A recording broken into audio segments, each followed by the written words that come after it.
অবশেষে যার জন্য থটস অফ বিলাল ভাই ঝিনাইদহ চলে এসেছে, তো ভাইয়ের মুখ থেকে এখন শুনতে চাই যে তার যে প্রিয় মানুষটা ছিল ঝিনাইদহ, তার সাথে দেখা হয়েছে কিনা। ভাই দেখা হয়েছে কি আপনার সাথে? না দেখা হয়নি, হওয়ার কথাও না। তারপরও মানে আসলে নিজে থেকে একটা ভালোবাসার টানে। বিয়ের পরে দেখা দেবে করা যায় নাকি?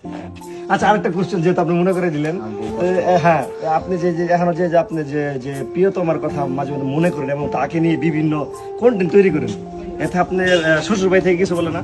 শ্বশুর ভাই লোক কি বলে?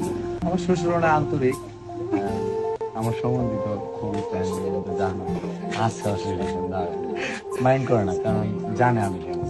আচ্ছা, যাই হোক, যার জন্যই আজকে থটস অফ বিলাল ভাই এবং কি হাজার হাজার কন্টেন্ট ক্রিয়েটর অনুপ্রেরণা, ঠিক আছে, ইনশাল্লাহ সেই পার্ট কি জানি বলে সেই প্রিয়তমার জন্য কিন্তু আজকে এত দূর এগিয়ে এসেছে বিলাল ভাই। তো ইনশাল্লাহ সবাই দোয়া করবেন যাতে বিলাল ভাই তার আফসোসের কারণ তো অলরেডি হয়ে গেছে, আর আবার কিছু বললাম নাই।